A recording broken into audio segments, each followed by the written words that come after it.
The Honorable Chief Justice and Associate Justices of the Supreme Court of North Carolina.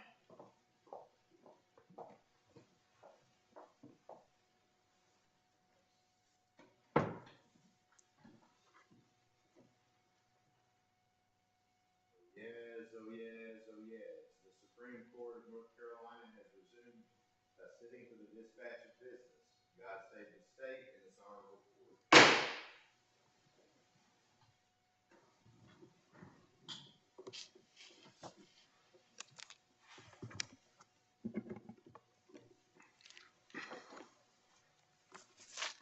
Good morning, everyone. Our next case is State v. Wilson, and we'll hear from the appellant.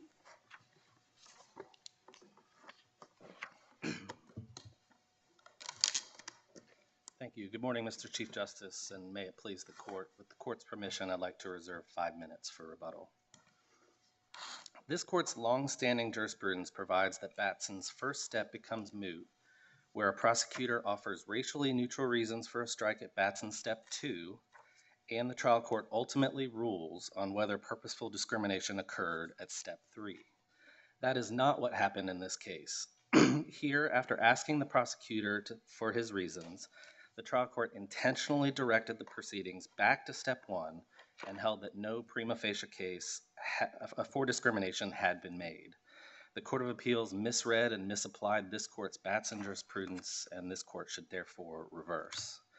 And I'd like to begin, if I may, where this court did in Hobbs 1, which was looking to Thomas from 1991, which gave what is now familiar formulation of this mootness rule, where the prosecutor offers racially neutral explanations for his peremptory challenges, and the trial court finds them to be true and not pretextual.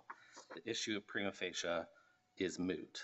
And this court gave a very similar formulation, again in Hobbs 1, saying that when the state has provided reasons for its peremptory challenges, thus moving to Batson's second step, and the trial court has ruled on them, completing Batson's third step, the question of whether there was a prima facie case had been moot. And there are good reasons for that. Once the trial court has ruled at step 3, there's no need to determine whether a prima facie case had been met at step 1, because that's a lower burden than what happens at step 3. But here, although the prosecutor gave his race-neutral reasons after being prompted by the trial court squarely held, and this is in the record at page 134, all right, I don't believe there's been a prima facie case for a Batson challenge. The court is going to deny that challenge. So the trial court in that instance was intentionally directing the proceedings back to step 1 and holding that the defendant had not made out a prima facie case at step 1. So because the court did not rule at step 3 that there was no ultimate purposeful discrimination, step 1 was not moot. I would like to talk about and distinguish. I want to make sure I follow you, because I guess I'm little. One thing about that, the understanding of Hobbs that would say once you get a ruling at step 3, the step 1 issue is moot, is what if you had if the state had just on its face exercised peremptory strikes against mostly white people, but one black juror, but had also seated a large number of black jurors, perhaps even the current prospective jury pool would have more black than white members. And then there's a Batson objection for the strike of the black juror. And then everybody just skips over step 1.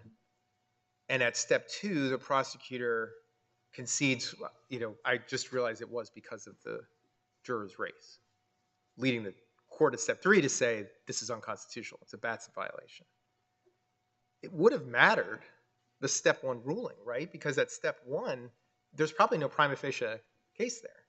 You would only have had the basis to rule against the state on the Batson question, given what the prosecutor said at step 2. So I'm having trouble understanding how in every case it would be moot to skip over step 1. Now, obviously in that case, you would want to know that prosecutor had those racist intentions. I'm just saying the logic of what you said, I'm struggling a little bit with understanding why that would be what Hobbs was saying. Right, and I think Because often, as this court knows from Tucker, the trial court will prompt the state for its reasons, even if it rules at step one that there's no prima facie case. I think that allows these sorts of odd problems, like Your Honor is positing in this hypothetical, to be worked out, because if step one is moot once the trial court rules at step three, then there's no reason to go back and see if there is a prima facie case. If the trial court does not ask the state for its reasonings, and the court rules that there's no prima facie case, then that can come up on appeal, and the defendant can make his arguments about why the trial court ruled substantively incorrectly that there was no prima facie case. But what this court said in Hobbs 1... I'm just wondering, maybe this is what you're saying, but I'm just wondering if it makes sense of what Hobbs is really holding. It's that if there's this mistake, which shouldn't happen, but if step one just gets bypassed and you end up having taken step two evidence and you're in step three, that so long as the ruling at step three aligns with what the ruling would have been at step one, you can say, well, then there was no need for step one because of your point that it's just it's a lower evidentiary barrier anyway. But if the two wouldn't align for some reason, then it wasn't moot. Well, I think it still would be moot, because in this hypothetical, the trial court would have ruled, presumptively, at step one, that there was no prima facie case. But once we hear the reasons, here the trial court or the prosecutor is just blatantly saying that, I messed up and I did strike this person because of their race, then it would necessarily be that step one was moot, because although the trial court would have found at step one in the absence of any evidence, now we have the prosecutor's step two reasoning, and then at step three, the trial court would rule ultimately that there was discrimination in that case. Now, if the reason I asked such a weird hypothetical where you have some is because isn't the problem there though that in that case, if you're following the Batson procedure correctly, there never would have been a step two or step three, because by law, the trial court would have said, we're not talking about this anymore. Your Batson objection is overruled because you haven't made a prima facie case. Correct. So that it's hard to see how that would be moot, because the state would have won then in that circumstance had things been done correctly. If things had been done correctly, but now that we've moved on to step two and we know these non-race neutral reasons, whether the trial court would have ruled that there was a prima facie case at step one or not is of no moment, because we have the reasons, and the trial court would have made an ultimate determination, especially in these strange circumstances that Your Honor is positing, where the court or the prosecutor confesses error. But if the trial court asks the prosecutor for his reasons at step two, the trial court can still direct the proceedings back to step one and say that there's no prima facie case, and can even give reasons why the trial court believes that there's no prima facie case, as long as the trial court does not go on to make a reason at step three or a ruling at step three that there was no purposeful discrimination. And that, I think, is what Hobbs 1 really says, because in that case, the trial court conducted what it described as a full hearing on defendant's Batson claim. They heard, in that case, the race-neutral reasons, and gave the defendant the ability to show why those were pretextual, conducted this full hearing, and then ruled on the ultimate question, and ruled, quote, the state's peremptory challenges were not made on the basis of race. That's the step three ruling. However, in this case, diametrically opposed to that, although the trial court did ask or prompt the state for its reasons, it moved back to step one and said, I don't believe there's been a prima facie case for a Batson challenge. This court is going to deny that challenge. So here, we really are at step one, which was not moot. I want to ask you about go back to Batson fundamentals and why we have this three-step process in the first place, because I think that helps us get at what is really at stake between whether the trial court is making a decision about a prima facie case or whether the trial court is looking at all of the evidence to decide whether there's been racial discrimination. Yes, and so my understanding is that we start from the premise that peremptory challenges are important in our system, and attorneys for both sides ought to be able to excuse jurors on a hunch, on a gut feeling, for reasons that they don't, for purposes of trial strategy, want to elaborate on. And so the step one was, in essence, to protect the other party for the challenge is being made against from having to reveal why what their thought process is in their jury selection, from having to reveal why they're seeking to exclude that juror.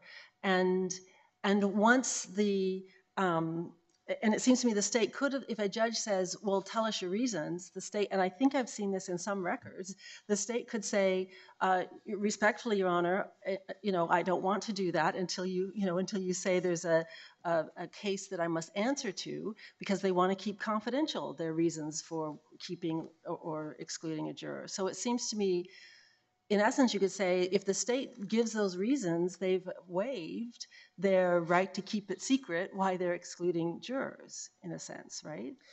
Well, I have both seen prosecutors say exactly what you said. I want to keep my reasons secret unless you, Your Honor, say that there's been a prima facie case. I have seen it the other way as well, where the trial court will prompt the prosecutor and they'll just freely give their reasons. And I really think that trial courts are trying to do this to bolster the appellate record. And that's an important piece of this too.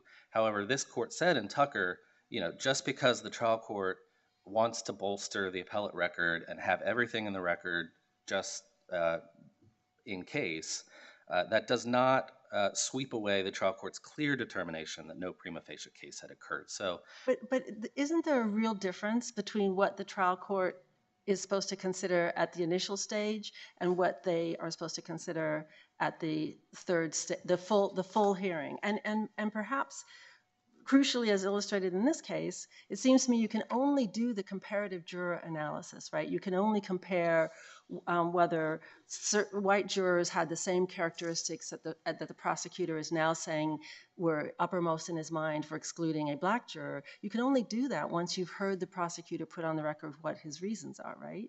that's correct, But yes. isn't that part of the fuller evidence that the court is supposed to look at at stage 3? At stage 3, yes, definitely. And in this case, do we have any indication of whether the trial court, what the trial court based its "there's no prima facie case" ruling on?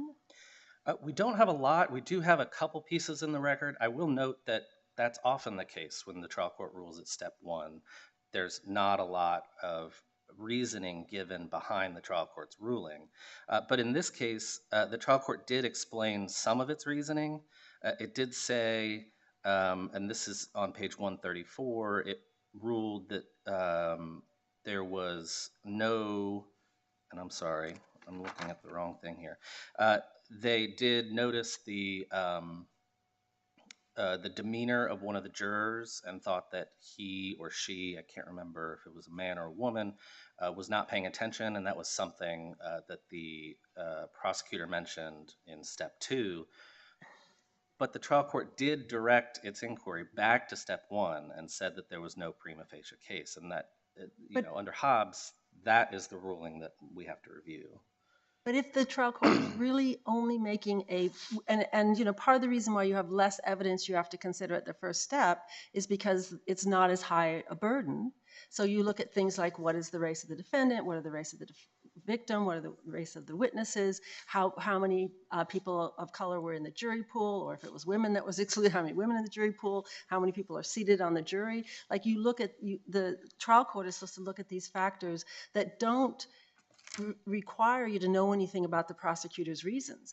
And so the fact that it seems to me that the fact that the trial court in this case said, oh yes, I saw that juror, not paying attention or appearing to be disinterested, that's actually part of the step 3 analysis, because they're evaluating whether the prosecutor's reason was accurate, fact-based, or a pretext, right? Well, I think it's also something that the trial court can consider under step 1. The trial court was saying its own independent recollection of the juror was that, their demeanor was something other than, what someone might want in a juror, but they also, the trial court used the word independent concerns about the demeanor of the juror.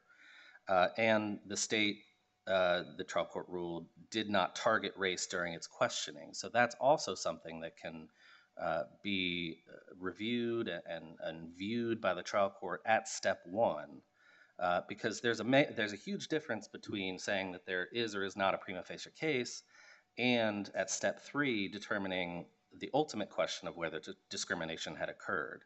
You know, the trial court's here, it's ruling, I don't believe there's been a prima facie case for a Batson challenge, just can't be read to say, I don't think there was ultimately discrimination in this case. Those are two separate rulings, one on prima facie case and one, which was not made here, under step three. And so the trial court, when Do you it agree with does... Justice Earls, the only reason that we have step one is to avoid forcing prosecutors to explain the reasons why they're using their peremptory strikes? I'm sorry, is that the only reason? Yes. Oh, Or are there other reasons for step one? I think there are other reasons. Like I said, in many of these cases that I've handled, the prosecutor, even if it is a step one ruling, will freely give their reasons. You know, they'll say something to the effect of, I have nothing to hide, I'm not trying to, you know, I want it on the record, the reasons, that sort of thing. So there are many other reasons why. Right, because you essentially, that prosecutor has just been accused of engaging in race discrimination, which is an incredibly despicable thing in our Correct. society. Correct. So there's a natural inclination for any prosecutor to want to explain to the trial judge, particularly one that the counsel appears in front of frequently, that I'm not engaging in race discrimination. Right. So, but my point is there are other reasons for step one other than just saying we don't want to force you to disclose that information. It does act in a process where you want to move jury selection along. It ensures that in cases where there isn't even enough on its face to suggest there was any discrimination, because of the hypothetical that I gave you at the beginning of the secretly racially discriminatory prosecutor is kind of absurd, that you would expect if there's not enough evidence on the face of what happened to even believe you can get past the prima facie case, that you just shouldn't be moving forward. You need to move on with the rest of the criminal trial. That's correct, Your Honor. And just because trial courts want to make a fuller record for the purposes of appeal, and just because prosecutors might want to, you know, after being accused of using strikes in a racially discriminatory manner, they wanting to put their reasons on the record shouldn't, in all cases, moot the step one inquiry just because that happens. And that's what this court said in Tucker. We once again reject the notion that the trial court's clear determination that no prima facie case had been made should be swept aside on appellate review merely because the trial court wants to preserve judicial resources. And that's exactly what happened here. The trial court made a clear no prima facie case determination at step one, and this court, our appellate court, should not sweep that holding aside just because the trial court prompted the prosecutor to provide its reasons at step two. Well, and if we were only looking at statistics at step one, there would be no purpose for a response from the prosecutor at that point. That's right. Yes, Your Honor. So what else can be considered at step one from the prosecutor's perspective?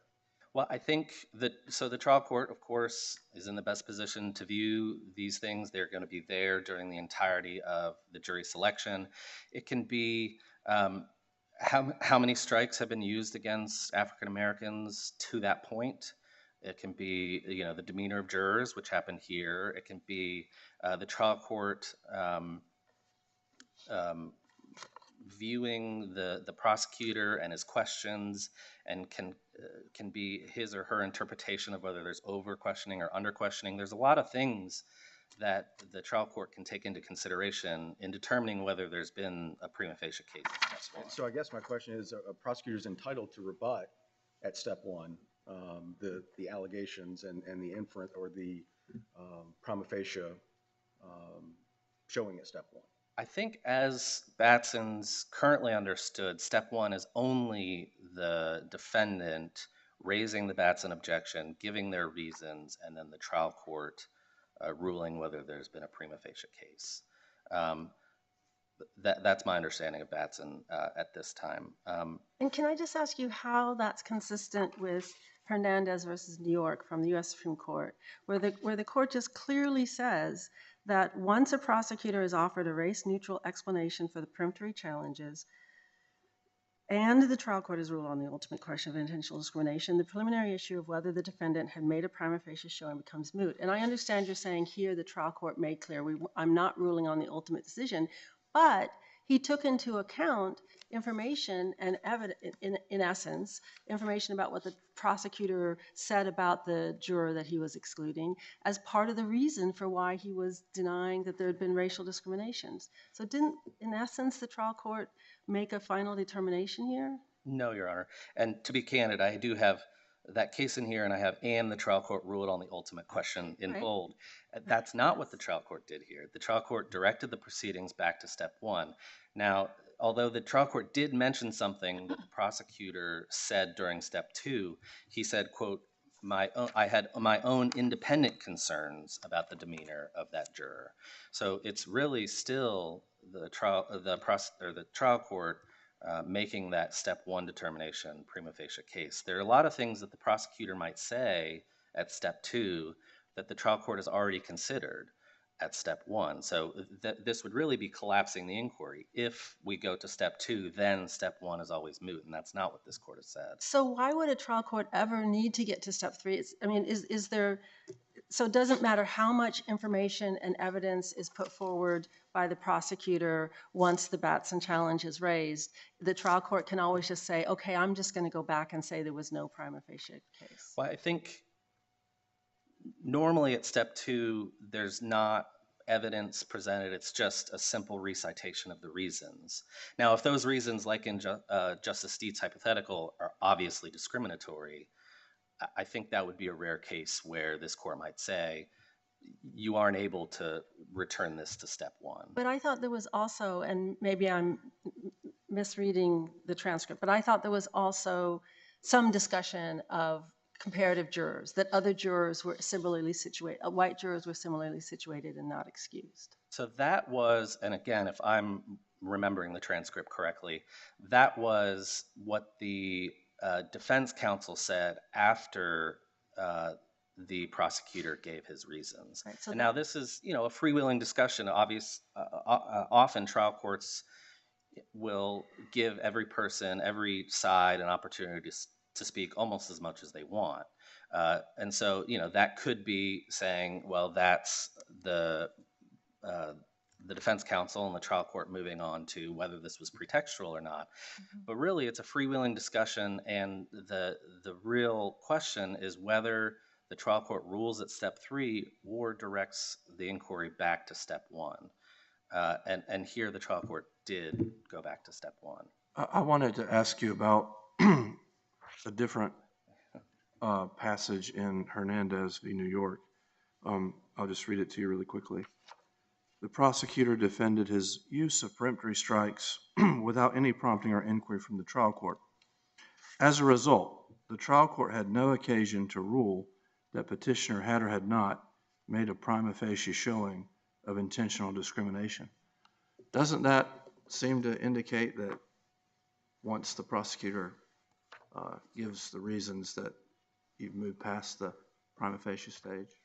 Well, here I want to make what we believe is an important distinction was that the trial court prompted the prosecutor to give his reasons. And in Hernandez, the passage you just read, the prosecutor just freely gave his reasons as soon as the step one challenge, the Batson challenge, had been made.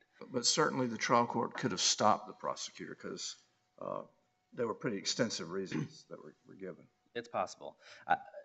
Certainly, Your Honor. I think my best answer is to direct this court to Hobbs 1 and Tucker, which says that when the trial court makes a clear determination that no prima facie case had been made, then step one is not moot. That's what this court said late last year, and we think that that's wholly consistent with Hernandez, because Hernandez, again, has that key phrase, and the trial court has ruled on the ultimate question.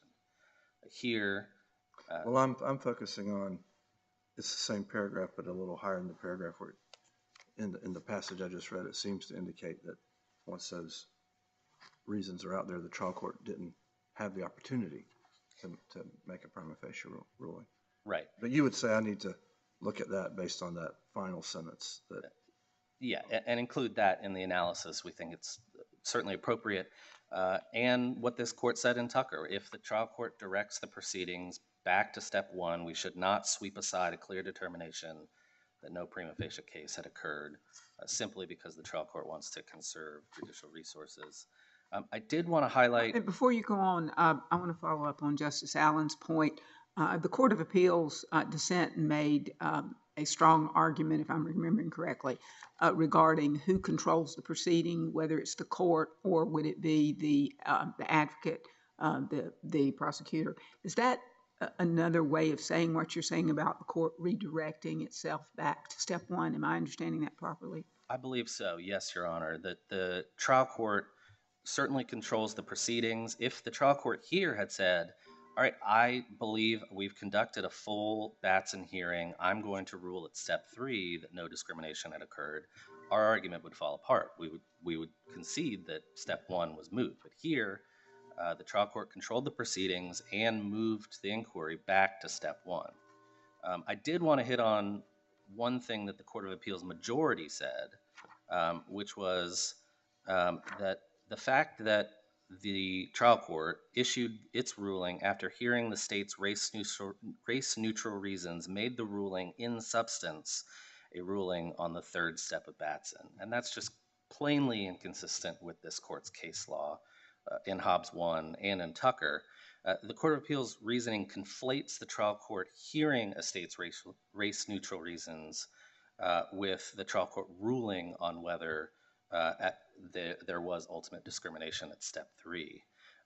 So this court should correct the Court of Appeals error and again reaffirm. We don't think that this court has to break any new ground in this case.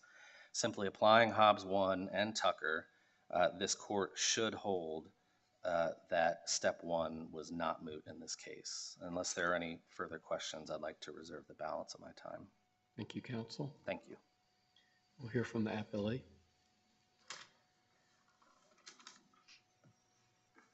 May it please the court, my name is Marilyn Ozer.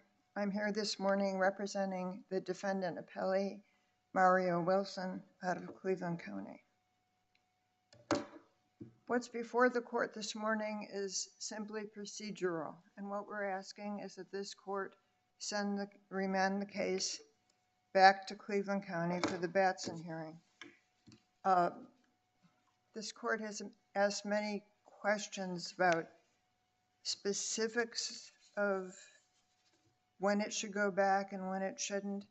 I would like to direct this court's attention to Chief Judge Dillon's concurrence, because I think he encapsulates answers to your questions this morning and why it should have gone back. State v. Mario Wilson is at 291 NC App 279. Chief Judge Dillon's concurrence is at page 297. He explains that the state may be heard during step one. In such a case, the state could point out in step one that it had accepted several black jurors and that it wasn't racially discriminatory. But here it appears, this is from Judge Dillon's opinion, it appears the trial court did consider some step two evidence. It did not just consider step one, it considered step two. For instance, the trial court mentioned how one juror was inattentive as a race-neutral reason for being excused. Therefore, it appears from the record that the trial court moved beyond step one. Based on our current jurisprudence, we must hold the trial court conduct a full Batson inquiry. And what is Chief Judge Dillon referring to? The state kind of skimmed over what the trial court said. First, he does say, I don't believe there's been a prima facie case.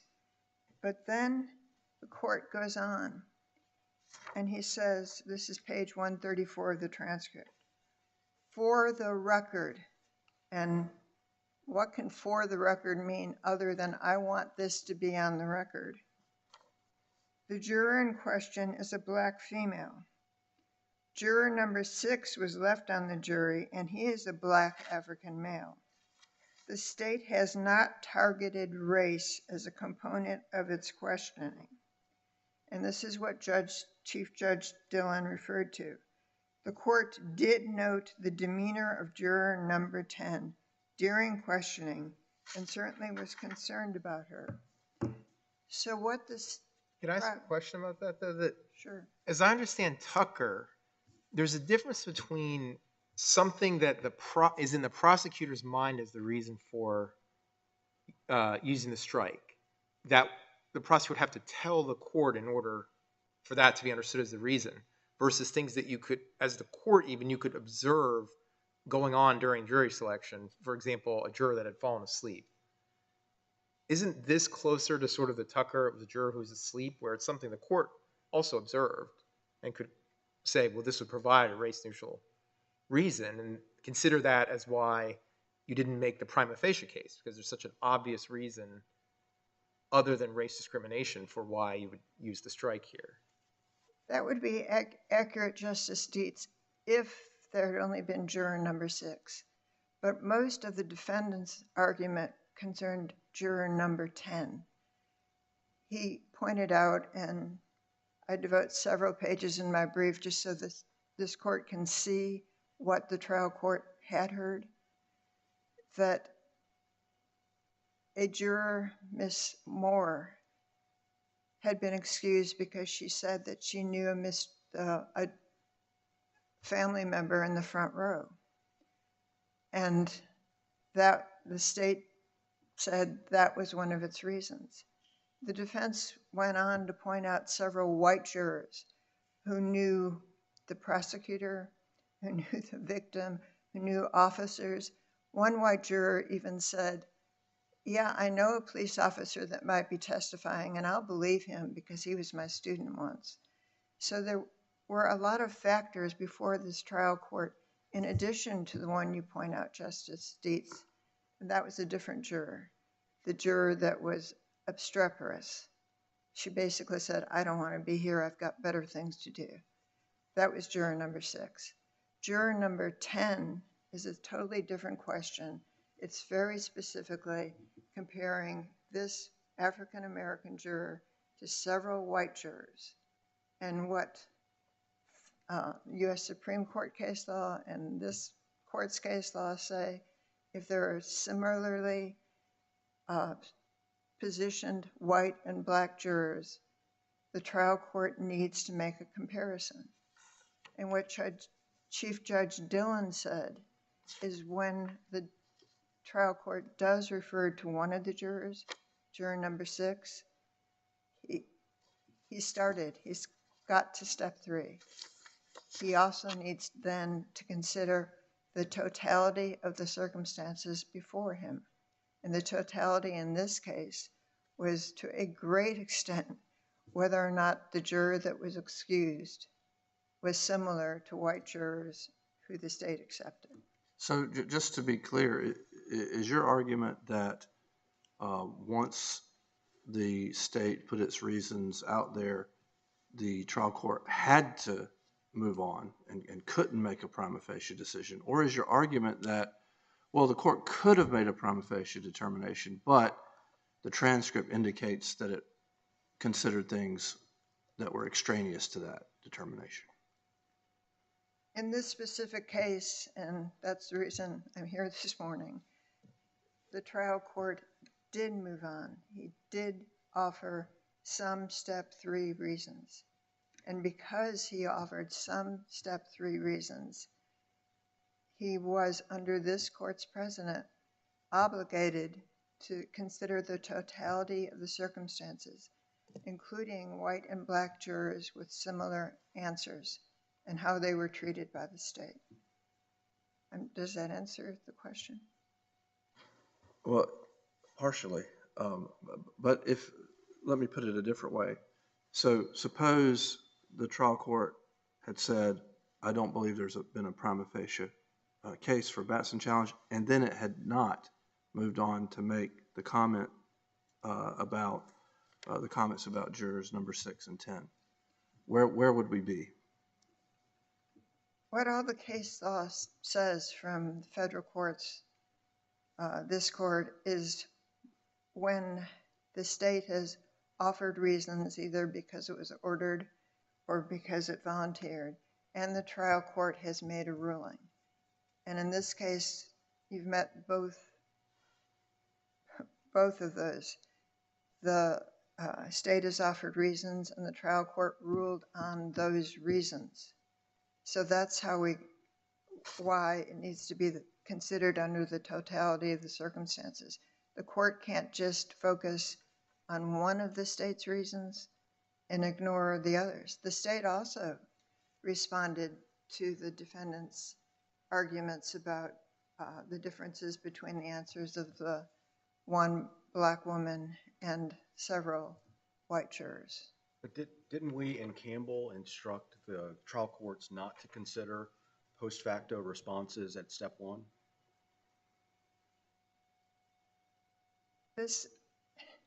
What the trial court does in this case is say, do you want to be heard? And then he does hear what the state has to offer in response to what the defendant has argued. So this is not a situation where the court says, no prima facie case. Let's move on to the next juror. That's But not what happened. don't Campbell and Tucker state that it's error to proceed to step 1 or step 2 without making a step 1 finding?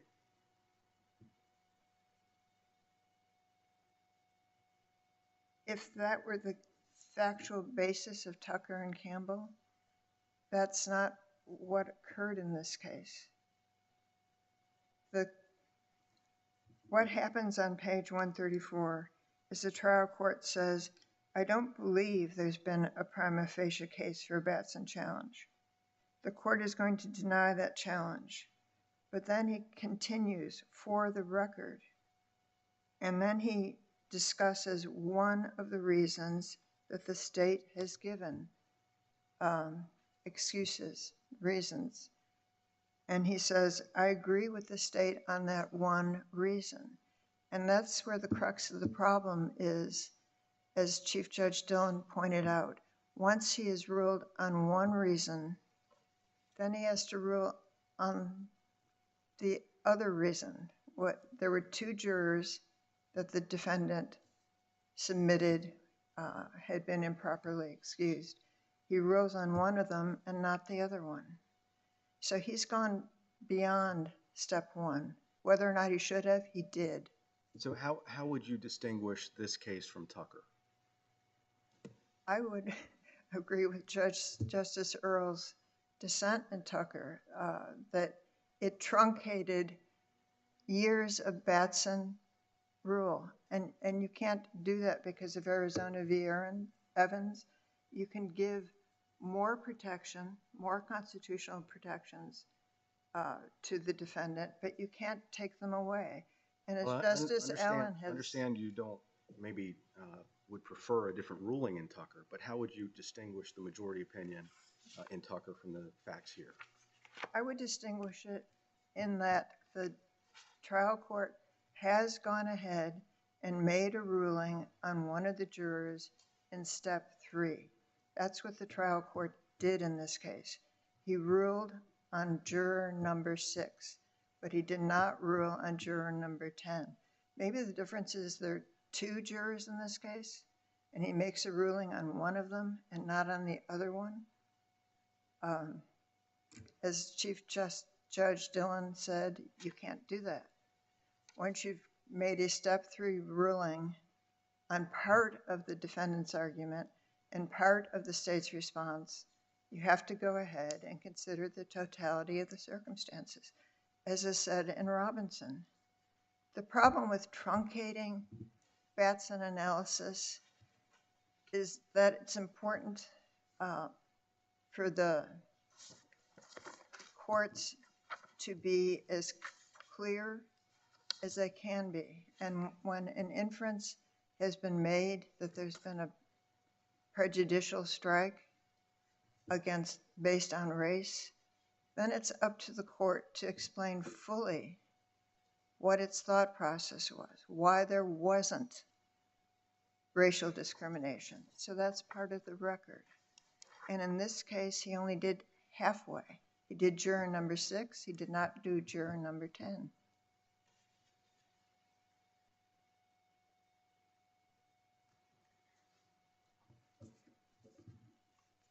What I just said comes from a Louisiana opinion back in 2018. When the state wants to truncate Batson analysis, the problem is it is inconsistent with the purpose of Batson framework, which is designed to produce actual answers to suspicions and inferences that discrimination may have infected the selection process. At State v. Brossard at 318 Southern 3683, page 686, Louisiana. The courts have to be concerned not just with the appeal record, but what is perceived by our citizens. And something that affects the fairness, integrity, and the public reputation of judicial proceedings is something this court needs to protect. And in this case, where the judge has ruled on one juror, but not on the other juror, it needs to be clarified. The public needs to know that the judge has considered the defendant's arguments, the state's responses, and has made a ruling based on that consideration. If there are no other questions, defendant asks this court to affirm the Court of Appeals opinion and remand for a Hobbs hearing. Thank you. Thank you, counsel. Rebuttal.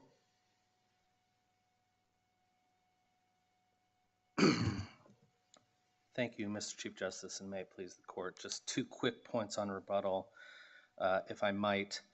The first point I'd like to make is that defendant has not challenged the substance of the trial court's step 1 ruling. So whether the trial court was correct that no prima facie case had been made was not before the Court of Appeals and is not before this court. The sole argument is that step 1 was moot.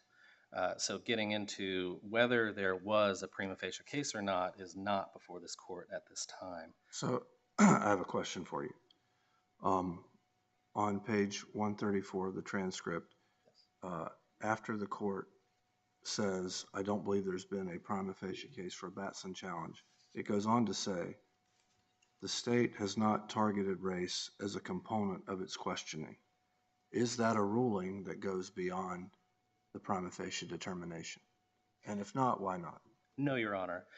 That is something that the trial court can take into consideration at step 1. That's something that would be apparent to the trial court while it's listening to voir dire, and something that it can independently take into account when considering whether there's been a prima facie case. And this was actually my second point.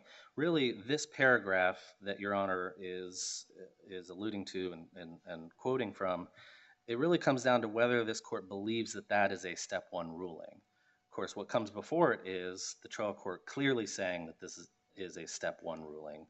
But what the trial court brings up there, it says, for the record, the juror in question is a black female. Juror number 6 was left on the jury and is a black African-American male. That's something that would be apparent to the trial court at step 1.